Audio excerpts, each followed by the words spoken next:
Le bras de fer continue en Guyane. Les manifestants ont quitté le centre spatial de Kourou, mais restent mobilisés. Ils réclament désormais une aide de 3 milliards d'euros. Le gouvernement, lui, campe sur ses positions et continue de rejeter des demandes estimées illusoires. Le nouveau projet de stationnement de la maire de Basse-Terre a-t-il provoqué la désertification du centre-ville? Les commerçants en sont convaincus. Ils s'insurgent contre l'extension de la verbalisation dans le chef-lieu. Et Laurent Bernier doit faire face à la colère de quelques agents affiliés à la CGTG au SIAG. Ceux-ci protestent contre le licenciement de l'un des leurs, qu'ils estiment abusif. Le SIAG se dit dans son bon droit. Et enfin, le Nord Grande Terre rentre dans le grand mouvement du tri sélectif. La communauté d'agglomération a inauguré son point de tri et de valorisation aujourd'hui. 150 bornes ont déjà été installées dans les communes du territoire. Bonsoir et bienvenue sur ATV Guadeloupe. Après avoir bloqué près de 2 jours le centre spatial guyanais de Kourou, la trentaine de manifestants qui a dormi sur place espèrent obtenir gain de cause, soit une aide revue à la hausse, un peu plus de 3 milliards d'euros. Épuisés, déçus, les manifestants ont quitté les lieux mais sont toujours déterminés à poursuivre le mouvement. Reportage Charlotte Fleury, Jonathan Lariot. Tels de véritables héros revenus du front, les élus et les membres du collectif quittent la base spatiale.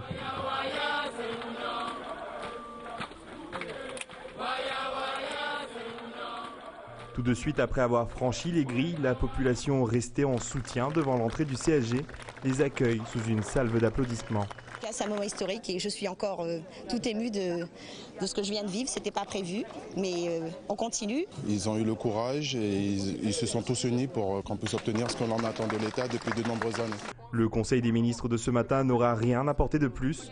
Pourtant, malgré leur sortie de la zone spatiale, cette action menée constitue pour tous une véritable victoire. Nous avons affaire à un gouvernement qui est en train de mourir et qui, dans le fond, s'en fout de nous. Jusqu'à présent, nous avons toujours voulu respecter l'ordre républicain. On n'a jamais voulu de vagues et nous avons mis notre doigt là où ça fait mal. Ça fait mal à la France, ça fait mal à l'Europe. Les membres du collectif des 500 frères, eux aussi, semblent confiants quant à la suite des événements. La nuit passée en compagnie des élus a resserré les liens. Nous avons réconcilié donc les Guyanais, nos élus et nous-mêmes, nous ne formons qu'un. Donc aujourd'hui, nous serons vraiment en ordre de marche pour obtenir ce qui nous va de droit. Si aucune réponse concrète n'est arrivée après ce sit-in, l'objectif des manifestants était avant tout d'interpeller l'Europe sur la situation en Guyane. La Guyane, ce n'est pas que l'activité spatiale. Il faut qu'ils écoutent le peuple guyanais qui souffre. Il est hors de question qu'on souffre pendant qu'ils envoient des fusées. La France et l'Europe doivent prendre leurs responsabilités. La Guyane, c'est la France, c'est l'Europe. Donc on doit vivre ici, pareil qu'ailleurs en Europe. Une rencontre aura lieu ce vendredi avec Jean-Yves Le Gall, le président du Centre national d'études spatiales. Les collectifs appellent les Guyanais à se mobiliser devant l'hôtel préfectoral. Et la solidarité s'organise en Guyane. Les agriculteurs mettent en place des marchés, notamment dans les villes les plus éloignées de la capitale. Un soulagement pour la population confrontée à la fermeture des supermarchés depuis près de 2 semaines. Natacha Maltavienne, Stéphanie Puglisi. Une dizaine de producteurs installés devant le Family Plaza. C'est la première fois qu'un marché solidaire se déroule ici et il fallait venir tôt pour avoir le choix. Donc là, j'ai pris des maragoudjas, je cherche des épinards parce qu'il y a le bouillon, la préparation du bouillon. Donc je vais voir si je vais trouver des épinards. Je suis venue acheter des haricots verts, et, par exemple citron, mais malheureusement il n'y a que citron, moins des haricots verts parce que c'est déjà terminé. Je ne sais pas si c'est parce que je suis venue trop tard, mais c'est terminé, il n'y a rien d'autre, il n'y a plus rien. En milieu de matinée, il ne restait que des citrons, des maracujas, des herbes aromatiques et quelques sorossis. À cette heure-ci, c'est tout ce qui reste, ouais. Parce que ce matin, on avait des papayes, il y avait la salade, des choux chinois, des choux, il y a plein de légumes, plein de fruits quand même. Que dès qu'on arrive là, et puis tout le monde, ceux qui arrivent très tôt, il peut se servir, quoi. Devant la DAF, le constat est le même. Les producteurs sont pourtant plus nombreux, mais cela faisait 2 semaines qu'aucun marché n'avait été organisé. On avait au moins 4 étages de caisse et là c'est presque fini. Donc, qu'est-ce qui est parti le plus vite? Le plus vite, je dirais nos paris-pouf. C'est ceux qui sont partis le plus vite. Vers 10h, c'était déjà fini. Les consommateurs s'accommodent donc avec les produits restants. Le marché reste aujourd'hui le seul lieu où on peut encore trouver des fruits et des légumes frais. On était sur place, on a dit avec pas mal de choses étaient parties quand même. On en profite, hein. Surtout qu'on sait que avec les barrages aussi, qu'il y a pas mal aussi de commerces qui seront fermés, donc voilà, on profite. Moi, je pense que c'est une bonne initiative. Voilà. Faut être solidaire et puis venir se ravitailler avec ce qu'il y a de présent sur le marché. Il manque certains produits, donc on prend ce qu'il y a, ramboutan, des bananes, un peu de salade, ce qu'on trouve. C'est plus cher, on parle du marché solidaire, mais là c'est pas un marché solidaire. Parce que là la population vient pour aider justement les agriculteurs, les jeunes agriculteurs et autres, mais il faut quand même revoir les prix.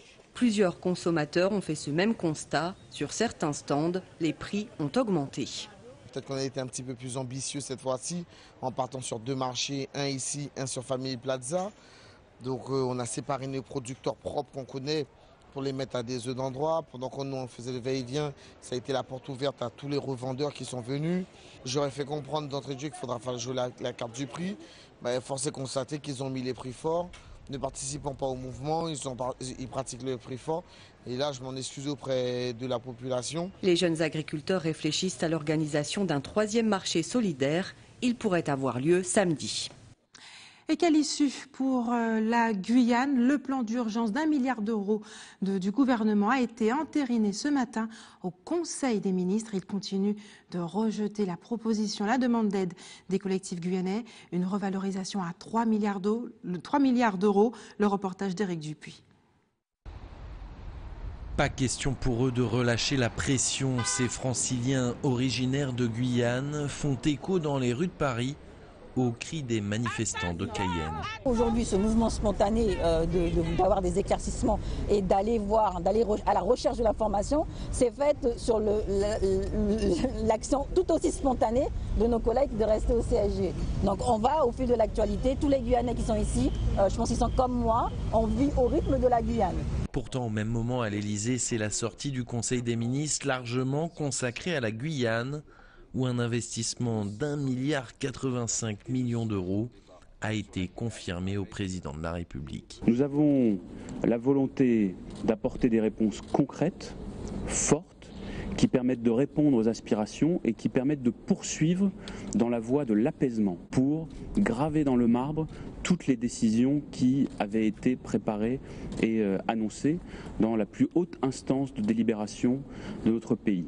Parmi ce milliard d'euros, près de la moitié sera alloué à la collectivité de Guyane pour réaliser des investissements structurels. La ministre a été confortée dans son action par le chef du gouvernement, malgré un article du Canard enchaîné révélant le matin même une grosse colère du Premier ministre après ses excuses devant les Guyanais. Je n'étais pas là. Moi, tout ce que je sais, c'est qu'aujourd'hui, j'ai eu les félicitations du Premier ministre et du Président de la République pour le travail que j'ai fait. Un travail qui n'est pas fini car devant son ministère, les relais des 500 frères à Paris restent mobilisés. Ça fait 3 semaines de conflit pour dire des choses que tout le monde sait apparemment et pour constater un retard qui est avéré. Donc le bout qu'ils ont fait, c'est une première partie, c'est 1 milliard. Maintenant, ils travaillent sur le reste. Et on ne parle pas de montant en fait, on avance, mais il y a encore beaucoup de boulot. Pour le 3e samedi consécutif, ces Guyanais se rassembleront à Paris et feront entendre leur voix ainsi que celle de leurs frères de Cayenne. Et en Martinique, les transporteurs ont assoupli leur mobilisation. Après 2 jours de blocage complet de la Sahara, les cuves étaient à sec aujourd'hui. Cependant, 7 stations d'essence ont pu être livrées aujourd'hui. Voyons le reportage, les précisions de Loïc Régis d'ATV Martinique. Des camions-citernes en route vers la Sahara, une image que de nombreux automobilistes attendaient. 7 stations-service ont été approvisionnées. Devant celle de l'aéroport, la file d'attente semble interminable. La nouvelle a vite circulé et les clients se précipitent vers les pompes. C'est la misère, de toute façon, ça va faire quoi, 2 jours, 3 jours maximum, puis après ce sera la même chose. Hein. Soulagement, oui. Surtout avoir trouvé la station, c'est déjà un grand soulagement, parce qu'il y en a pas mal, il n'y a rien comme essence partout. J'ai besoin de récupérer mon fils, il y a des parents qui ont des enfants à l'école qui sont à midi, on n'est pas foutu de les récupérer parce qu'on est obligé de rester faire la file pour faire l'essence. C'est pas normal tout ça. Les forces de l'ordre encadrent la distribution afin que le calme règne. Face à cette forte affluence, les pompistes sont débordés. Il faut gérer. Depuis ce matin, on est là et puis on a reçu le camion vers les 11h. Depuis ce matin, c'est dur pour nous. C'est en fin de matinée que tout s'est joué. L'intersyndicale des transporteurs, en accord avec la préfecture, autorise l'approvisionnement de 6 camions à la Sahara. Pour l'instant, c'est la position adoptée pour la suite du conflit. Le président de la CTM refuse de discuter avec nous. Ce que nous avons toujours demandé, c'est la discussion, le dialogue. Vous avez vu tout de suite que nous sommes aujourd'hui présents avec un nombre de camions que nous allons faire sortir tous les jours pour que les Martiniquais puissent aller au travail, puissent évacuer à leurs besoins, parce que ce sont des gens qui ont besoin de l'essence. En attendant un retour à la normale, l'activité se poursuit à la Sahara. La Sahara continue de raffiner. Les conséquences sont limitées puisque nous avons quand même, par anticipation, baissé un peu notre débit à la distillation pour être en toute sécurité, c'est très important. Mais pour l'instant, il n'y a pas de problème côté Sahara. Nous raffinons, nous avons du produit fini stocké dans nos bacs, dans nos réservoirs, prêt à être livré. Si quelques Martiniquais ont pu remplir leurs bacs, tous n'ont pas eu ce privilège. Le carburant se fait rare sur l'île. Pas facile, ça a fait 4e côté en passé. Et surtout, moi qui habite tout près là, moi qui trouvé ça petit brin raide. Ça met le pays derrière, ça nous enferme dans quelque part et ça nous met en colère et franchement on ne peut plus supporter. Depuis tout à l'heure je cherche de l'essence, j'ai déjà fait tout le tour et voilà, je ne l'ai pas trouvé. Donc je cherche toujours. Le gérant de cette station déplore un manque à gagner pour son entreprise. On ne peut pas recevoir de carburant, donc on ne travaille pas. Si on n'a pas de clients en voiture, forcément la boutique ne fonctionne pas non plus. Donc il y a des conséquences économiques dramatiques. En tout cas pour moi, elles sont dramatiques. Outre les particuliers, certains professionnels se retrouvent également pénalisés par la pénurie. C'est le cas des infirmiers libéraux. Il y a des réservoirs vides, ce qui fait qu'on a des choix, ils font des choix. Il y a des patients qui laissent tomber parce qu'ils ne pourront pas aller faire tous les soins. Or, les soins sont prescrits, c'est parce qu'ils sont nécessaires pour les patients. Autre conséquence de la mobilisation des transporteurs, l'activité du port tourne au ralenti. L'intersyndicale autorise seulement la circulation des conteneurs de bananes et matériaux de carrière pour le moment. Et en Guadeloupe, la CGTG est mobilisée devant le SIAC depuis lundi. Le syndicat proteste contre le licenciement de l'un des leurs. Ils estiment qu'il est abusif. Ils réclament sa réintégration. Le Karen Diama, Isabelle Amou nous en disent plus. Sur ce piquet, pas de revendication salariale, mais une demande, la réintégration d'un agent licencié abusivement, selon la CGTG. À l'origine de cette décision, une altercation survenue sur le temps de travail d'un salarié.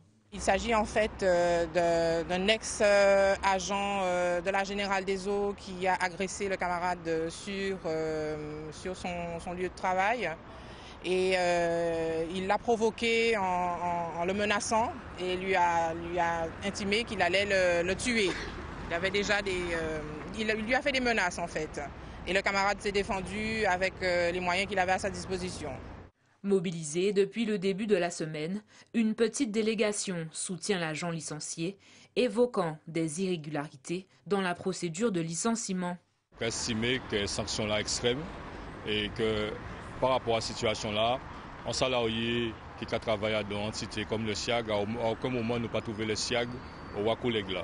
Et c'est ça qui est dommageable. C'est-à-dire qu'en cette entité-là, pas ni le CHSCT, ça va pas passer à un point commission, point rien. Et les responsables du SIAG décidaient de licencier cet homme-là. Du côté de la direction et des forces de l'ordre, c'est un tout autre scénario qui est retranscrit. L'agent licencié serait en fait un récidiviste de ce genre de débordement. Cet agent, avec la tenue de travail du SIAG, le véhicule du SIAG, a délibérément foncé sur le véhicule d'une autre personne. Une autre personne qui n'appartient pas au SIAG, que le SIAG ne connaît pas, et ce, en vaquant à ses occupations personnelles. Donc là-dessus, évidemment, pénalement, le véhicule du SIAG a été qualifié d'arme par destination. Cette dégradation volontaire a été reconnue et assumée par l'agent. Derrière, le SIAG a en outre été informé toujours par la gendarmerie de la présence d'un enfant dans le véhicule de cette personne. Et donc, très clairement, ceci s'est déroulé sur un lieu public. Le SIAG a estimé que cette dégradation volontaire de ce véhicule, avec un uniforme du SIAG, avec l'image du SIAG. Ce n'était pas compatible. Ce n'était tout simplement pas compatible avec les fonctions de cette personne, qui n'ont jamais été d'engager des faits de bagarre à l'extérieur. Et cet agent a reconnu l'intégralité des faits. Si le syndicat reste mobilisé, l'agent mis en cause devra se présenter le 23 juin prochain devant le tribunal correctionnel pour répondre de ses actes en qualité d'auteur présumé et non de victime, comme semble l'affirmer le syndicat. Et le centre-ville de Basse-Terre est-il déserté? C'est ce qu'affirment les commerçants du chef-lieu. Ils mettent directement en cause la politique de Marie-Luce Blanchard, qui a justement élargi les zones de verbalisation du stationnement payant à Basse-Terre. Le reportage est signé Karen Diamin, Isabelle Hameau. Alors que la zone rouge faisait déjà grincer les dents des commerçants, aujourd'hui, après un arrêté municipal, les zones orange et vertes, initialement libres de stationnement, sont devenues payantes, au grand désespoir des commerçants. Il y a plusieurs méthodes d'échapper à la zone orange et à la zone verte. Donc on s'éloigne bien sûr de la ville et donc on marche beaucoup, on fait du covoiturage. Il y a même des gens qui font du covoiturage jusqu'à Desmarais, jusqu'à Versailles. Mais alors ça pose des problèmes à Desmarais, à l'hypermarché, donc dont lui occupe de la place qui n'est pas fait pour ça. Hein. C'est pas un parking, c'est un parking pour la clientèle de Desmarais, donc ça a des incidences sur l'hypermarché. Si plusieurs rencontres ont eu lieu entre le comité et la municipalité, aucune solution satisfaisante n'a été trouvée. Nous avons proposé un abonnement à 30 € pour les salariés, ce qui est un tarif raisonnable. Aujourd'hui, ça a été refusé puisque nous avons demandé 150 et la CGSP nous a répondu qu'elle n'avait plus de place. À qui elle a donné les abonnements en enclos et en silo? Quid, puisque les enclos sont vides. Donc la ville est morte. Il n'y a pas de solution pour les usagers et forcément pour les clients, ça reste encore cher malgré la baisse de 50 centimes de l'heure. Donc, en tant que commerçant et tout socio-professionnel qui travaille à Basse-Terre, l'avenir est très sombre. Depuis la mise en place de ce nouveau dispositif de stationnement, les commerçants assistent impuissants à l'exil des visiteurs, une vision qui devrait les pousser à réagir très bientôt. Et non loin de là, la municipalité de Saint-Claude et ses différents services sont allés à la rencontre des habitants des quartiers de Matouba et de Papaye. De plus en plus de villes décentralisent ainsi leurs services, le temps d'une journée pour faciliter les démarches administratives. Reportage Isabelle Hameau, Karen Diamin. Nous sommes à Matouba, où la maison de quartier du secteur s'est transformée en une petite mairie le temps d'une matinée. Pas besoin de se rendre à la rue du Pré, différents services y sont installés, mais aussi la police municipale. L'idée est d'être au service des administrés. Vous savez, en mairie, parfois, les gens n'osent pas trop venir parce que, bon, ils attendent qu'ils aient un besoin de ce que l'un passant, ils vous expliquent quelque chose, ils emmènent sur les lieux.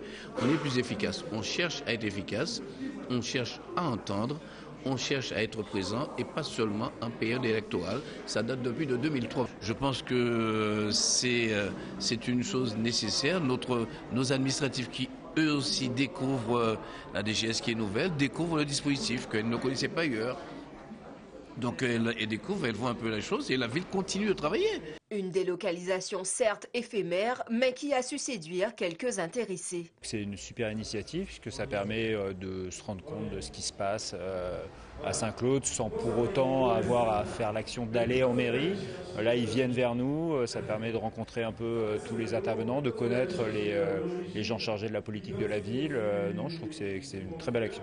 Et au-delà de cette initiative, Élie Califère aura pris le temps d'être à l'écoute de ses administrés qui ont aussi su faire entendre leurs doléances quant au développement de leur commune. Et la colère monte chez les producteurs de bananes. Ils dénoncent la concurrence déloyale des bananes désignées comme bio, issues des pays hors Union européenne. Elles obtiennent, selon eux, le label européen alors qu'elles sont produites avec des produits phytosanitaires interdits par l'Europe. Ils sont déterminés à mener bataille jusqu'à Bruxelles. Éric Dupuis, à Tisbaran. Chacun des logos qui est là représente des centaines, sinon des milliers de coopératives agricoles et des dizaines de milliers d'agriculteurs. Ils sont déterminés. Après une décision de justice leur interdisant de faire campagne contre l'industrie d'importation du bio, les producteurs de bananes ont décidé non seulement de faire appel, mais en plus de saisir la Commission européenne. Nous sommes absolument engagés dans ce combat pour le gagner. Le sujet, c'est quoi? Que tout produit bio vendu sur le marché européen soit en stricte conformité avec la réglementation européenne en matière de production de bio. Et dans ce combat, ils ne sont pas tout seuls. L'UGP BAN revendique le soutien de 40 000 agriculteurs européens de fruits et légumes. Ce sont les mêmes problèmes en Italie. Les producteurs de fruits et légumes bio font face à une concurrence déloyale, comme pour les producteurs français de bananes. Il y a des produits qui arrivent des pays tiers, d'Israël, du Chili, qui sont vendus sous l'étiquette bio, mais qui ne respectent pas les standards de qualité qu'impose l'Union européenne aux pays membres. Dans le camp d'en face, l'industrie du bio accuse une campagne qui dénigre son secteur et ne compte pas se laisser faire. Quant à la concurrence déloyale des pays tiers dénoncée par l'UGP BAN, elle considère qu'elle n'aurait plus lieu d'être si les producteurs antillais se mettent au bio. Il faut faire ce pari-là, il faut expliquer aux consommateurs et il faut développer de la bio dans les DOM. Et il n'y a pas d'obstacle réglementaire aujourd'hui à cela. Il manque simplement une volonté de le faire. L'UGP BAN espère obtenir de Bruxelles la fin de l'équivalence bio d'ici la fin de l'année. Leur procès en appel se tiendra en octobre prochain.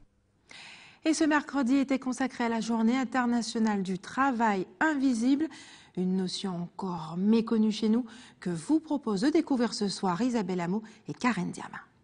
Le travail clandestin, c'est invisible. Pour vous, c'est ça, c'est ce que ça signifie. Ce que je vois. Ouais. Je connais pas un travail invisible. Non, je n'ai pas entendu parler. Le travail invisible, une notion encore inconnue. A priori, on pourrait penser qu'il s'agit d'un travail non déclaré ou interdit. Pourtant, le terme signifie que le travail effectué n'est pas officiellement reconnu. Par exemple, éduquer ses enfants, être une mère au foyer, être l'aidant d'un parent malade. Donc pour moi, ce n'est pas un travail invisible, c'est un devoir. Et les exemples sont nombreux. Il peut s'agir aussi d'une femme d'agriculteur travaillant dans l'exploitation sans statut précis, ou encore d'un enfant de commerçant qui dépanne ses parents de temps à autre. À l'origine, cette notion de travail invisible vient du Québec et a été popularisée par l'Association féminine d'éducation et d'action sociale. Depuis 2001, une journée mondiale lui est consacrée puisqu'il ne s'agit pas de cas isolés, du moins au Canada. En France, les efforts sont en cours pour que celui-ci puisse être revalorisé. Et restez avec nous sur ATV Guadeloupe dans quelques minutes. Le Nord Grande Terre qui se met enfin au tri sélectif. Et puis zoom sur la Riviera Beach dont l'étape du jour était à la plage des Raisins Clairs avec la première étape du Carujet. Avec moins de 60 000 habitants, soit une population inférieure à celle des Abîmes, le Nord Grande Terre prend enfin le train du tri sélectif. Lauréat d'un appel à projet financé par l'ADEME et le département, elle a ainsi pu implanter 150 bornes sur son territoire. Les précisions sont signées Nathalie Dinan avec les images de Patrick Curie et de Moïse Dexter. 150 points d'apport volontaires ont été implantés sur tout le territoire du Nord Grande Terre pour inciter la population à trier ses déchets et à terme à les valoriser. Nous avons aussi la volonté, en tant que territoire à énergie positive, de mettre en place toutes les actions pertinentes qui permettront de réduire les coûts, mais de valoriser l'ensemble de nos déchets et de donner de bonnes habitudes à nos concitoyens. À savoir jeter ses emballages, bouteilles, pots et bocaux en verre dans la borne verte et le plastique, le métal et le carton dans la borne jaune. Il y a des filières en Guadeloupe qui permettent de les réutiliser, de les valoriser, de les transformer.